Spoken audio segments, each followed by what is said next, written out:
Interesting start to the season with kind of who you guys have faced in those first 3 games. I mean, Duquesne, Central Michigan, then West Virginia, kind of more of a running team. But how do you feel like your corners did last week against probably some of the best receivers they've seen all year to this point?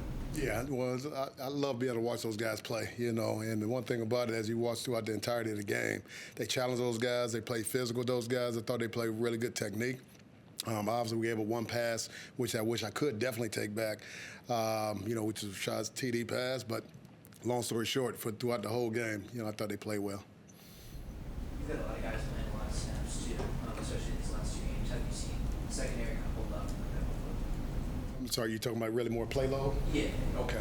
Yeah, no, guys, one thing about it, obviously we've had some injuries throughout the time. I think they've been going with a next man mentality, so the next guy that's been going in has been ready to rock and roll.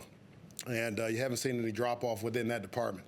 And the one thing about it is, again, they all push each other within a group, helping each other through practice as well as the games. And I think they've been responding good, going through the play load. I think Pat said last Thursday that, you guys wanted to rotate a little bit more on defense this year, maybe some of the linebackers, whatever. But, have those injuries kind of limited how much you're able to rotate? Yes and no, because those guys are in there, the ones that were going to be able to rotate. They've been able to get, their opportunity to get in a little bit more than I anticipated them at an earlier stage. With that being said, I think they've responded really well. Like I say, Sean Lee had 90-something plays, West Virginia game. Those things like that I see before the season, not that many snaps for a freshman. But I tell you what, he's been playing dynamic, and it's good for him to have that opportunity. What do you think's allowed Sean to just go in there and just play well? And just how pleased have you been overall with him so far? Well, luckily we were able to get him in the spring, and then the one thing about him is that he's a very, very coachable guy. He's going to do exactly what he's coached to do, and he over-defines those things. And what he does that's special is that he's always working after practice, and he does work out with some of the older guys, on his own in his free time, so they're teaching him different techniques, and he's learning at a rapid pace. And the one good thing about it, those techniques are showing in the game. Coming off the spring that Shadarian Harrison had, is he living up to expectation in the season? Yeah, I think that right now, again, he's a little bit forced to get even more reps right now, and I'm loving his development. And, it's a tough position for us, being on the outside, at corner as well as DB, just in itself. With that being said, we're on an island, and he enjoys being on an island. And I think as the season progresses, we're going to watch him make more plays and more plays and more plays, because now he's getting those valuable reps to be able to understand the teaching in the classroom coming to the field. I'm excited to continue to watch him grow because those plays are going to come. Rashad comes back from injury after missing 2 games. He's wearing the cast. How may or may not does that impact him, playing at that position wearing that cast? Well, he's a warrior. And he doesn't want to come out of the game at all. He doesn't want to be missing practice. He doesn't want to miss any games. Kudos for him. With that being said, obviously he did have that missed interception on that side, but at the end of the day, I think that he challenged himself to be able to, and he knows that he can make that play cast less. You know what I mean? So I think that, it challenges him. But we also got to understand you got to still stay within your technique. You got to still be able to utilize that hand that's injured, and make the best of it. Now, I wanted him to tip that down, but, he felt as though he can get it. And I want to always encourage guys to go ahead and make a play. You talked about the touchdown play that he allowed. Just what can he correct there on that play? Just get out with speed. Do what he normally work on within practice, within that point of it. It was a sudden change of opportunity, so situationally, just being a little bit more aware in that instance. But long story short, just work what we work at practice, period. Well, a lot of the other positions or people in the secondary have been dealing with injuries. Cruz Brookins has been very solid, consistent there. How beneficial is it to have him at least staying while the other guys have been dealing with injuries? Cruz Brookins, you're saying? Yeah. Been very beneficial because he's a dog. He's going out there trying to hurt people. He plays that mentality, and he raises people up. And you talk about Cruz Brookins. He's a guy that everybody around him lifts him up. He doesn't talk a lot, but his energy is what's expected of him, and I think all the players around him love to expect his energy. I don't know if that makes sense, but it's been wonderful having him as a steady person in there, and I think that with him, just having had all those guys be able to play from one that we had in the spring, be all out there together at one time. With that being said, those guys have been working through those issues. What kind of challenges do you see Boston College presenting your guys in the secondary? Well, I tell you what, Boston College got a very good coach there. With that being said, they do a lot of NFL-style route concepts. And they'll put us in situations in which we'll have fun being able to make checks and watching guys be able to make plays. But they'll try to hit, they got a couple of various different receivers. They got number 4, big old guy that goes up, very good deep ball judgment on the deep half of the field. Number 11, they love him. He's a guy in which they're trying to figure out how to get the ball to, keep him in crowds, get him in outside of crowds, singled out. So it'd be very fun to be able to go against them just because of the nature of their offense, which is an NFL route concept team. I mean, they lead the ACC in passing yards per game, 4th in the nation. I mean, is it volume? Are they just throwing a million times, or how are they getting all their yards through the air?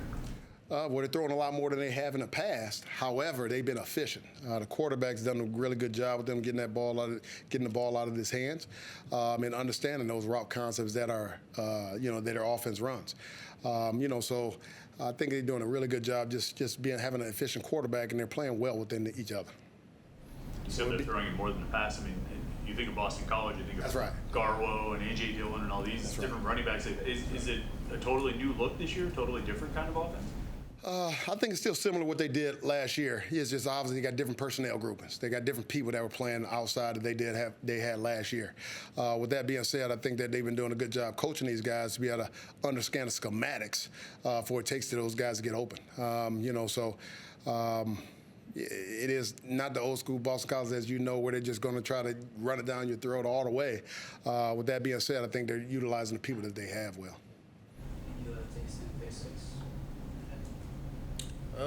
Pick 6. I was in the coverage drop. I seen my man. I went under to another zone. Went back to the zone I would be taking over. Obviously, seen the ball in the air. Told myself I need this one. Jumped up, got it. At first I'm like, all right, let me just run, see how far I can get. And I start seeing a lot of green. I'm like, let me just run. And got that ball in my hands and scored.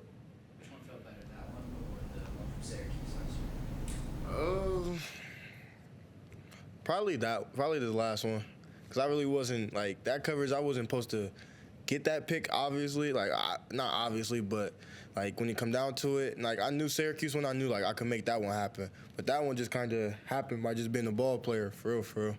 You had to shake off at least 2 or 3 defenders to get there. What allowed you to do that? I mean, I've been playing offense since I was probably 4 years old. I really was an offensive guy until probably my junior year of high school. So really, whenever I get the ball, I just know I need to score. Even in high school, my whole my senior year, I had 5 picks. I got hurt obviously early, but I didn't get tackled on one of my picks, and it was all pick 6s. So I just take pride in when I get the ball in my hand, make an opportunity, because I ain't gonna have it in my hands a lot, for real, for real. It's probably been a long time since you've run 75 yards in one play in a game, right? I mean, even deep coverage, you're not going that far. That was a little minute, but I actually didn't even know it was 75 yards until I got to the sideline. Somebody was like, they just said, you took that 75 yards. I'm like, 75? Woo, that's a lot for real, but I didn't even know until they told me. What was going through your head in the celebration and all that? At first, I'm like, cause really, I just always want to look at my mom when I score. So that's what I really did when I turned around and pointed. I looked at my family, pointing at them. And I'm just thinking, man, it's time to turn up with my teammates now. He just told me to do a little dolphin dance. That's what I started doing in the end zone.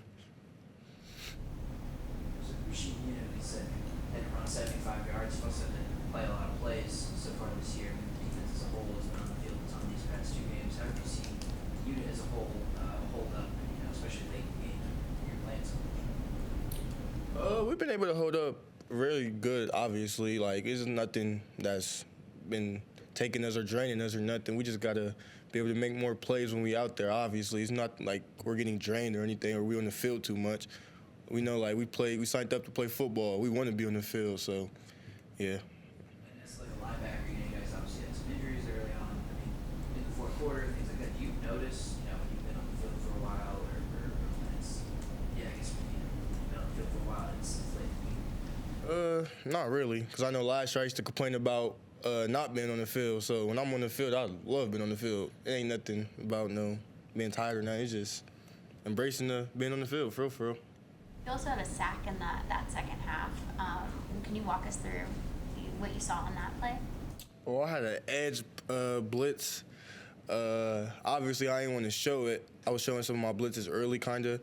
So I think I was just really trying to be patient on this one. And as soon as I seen my DN wrap and the tackle follow him, I'm like, I'm gonna be free.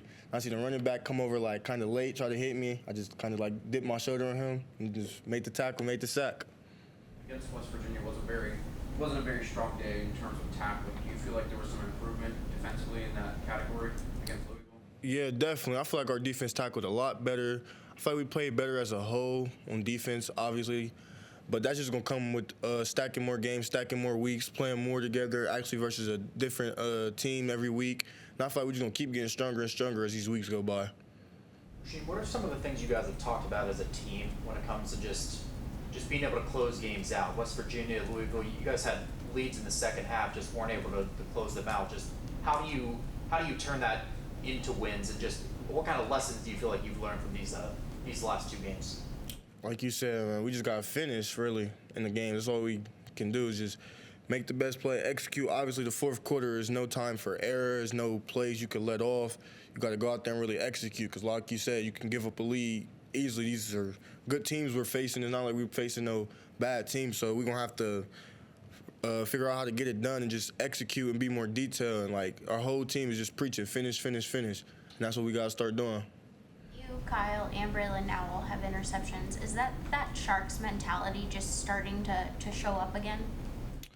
Yeah, definitely. We know that like our plays is gonna come. Like we're not gonna force nothing or anything. We're gonna play what the defense call, what the play is, whatever they give us. That's what we're gonna take. And we know we're not gonna force nothing. So obviously we all ain't got 2 picks or something yet, but we know like as the season come, we gonna be good. Our stats gonna come. Our plays gonna come. We just gotta be ready to make them. Is there something about this defense, just what you guys do out there, that sets up the linebackers to be in good position to be able to break up passes and get picks? Yeah, obviously when like our secondary is playing good and our D-line is playing good, it make it easy for us. So I think that's all it is our D-line playing good. They either stand on the double team, giving us easy run-throughs to get TFLs, or safeties playing good coverage over top and making the quarterback throw it underneath, and we can be able to make plays like that. So obviously it's a team sport, and we just all trying to be the most productive as we can on the field. I think everyone says they always try to prepare like a starter, but how has this week been different for you now that you're actually a starter? I feel like I'm trying to just keep my same calendar, same schedule, as last week, and just kind of honing in on more of the details and different stuff that they do even more. But just got to be even more focused this week and just get after it again. How would you assess just last week after you got in, just how your snaps were against Louisville? I feel like I did good. I feel like there's definitely things I can improve on, all around. But I feel like getting those snaps in definitely made me feel even more confident than I already was in myself. So I feel like this week I can do my job. How much experience do you have at guard? Last year, my first 2 years here, actually, I was only guard. So I feel like I have a lot of experience there. That's where I initially got used to playing here, was at guard. And so I feel confident. Coach Narduzzi told us just when you did enter the game against Louisville that at least the preceding week you'd spend most of your time practicing at center. But were you able to lean on just all that experience at guard over the last couple of years, or was there still just kind of, I don't know, was it uncomfortable at all just having to go back to guard? No, I felt confident, in practice sometimes I'll get, switch up stances, practice everything, so I can be, whenever they need me, I can be there. But I feel like me knowing center definitely helped me out with knowing left guard, right guard, any other those positions, just because I know all the plays even better and what everyone's supposed to do. You allowed a sack against Louisville. Just talk about that play and what maybe you learned from that one. It's different, being in the game, got us even step up the game even more. Technique went a little rough on that play, so, learn from it, get better from it, and won't try not to have it happen again. Do you guys as an offensive line use Keith's injury as kind of like another rallying point now that he's out? Yeah, I feel like anytime one of your brothers goes down, a guy that's super close to you, I feel like everyone kind of has to band together, come together and support each other even more, and especially him. We all love him, so I feel like definitely even more together as a group. Right, let's go back out then. What's got to happen in the second half and the fourth quarter so that you guys can finish off some of these games and maintain some of these leads? I feel like, for us, we just got to keep protecting, keep staying consistent up front, and let our playmakers go make the plays that we know they can do. You guys had one third down conversion against Louisville. What would have been some of the points of emphasis this week to get better at third down? I feel like, just knowing our jobs, kind of like just knowing that it's third down, knowing that different stuff might come up from the defensive side, and just being accurate in everything we need to do. Are the early downs, like first and second, making sure that you stay on schedule, get those downs? Is that a big part of the strategy this week too? Get better at those third downs? Of course, always got to. Third and short's a lot easier to convert than third and long. So if we stay on schedule, do our jobs on first and second down, then shouldn't have to convert too many third downs. We saw Cole come in there late in the game. Is there much of a difference when Eli's in there compared to Cole or even Mason? For us, we trust whoever's back there. Our job's to protect whoever's back there, and we trust whoever's back there. So I feel like no matter what, we'll have faith in whoever we got back there.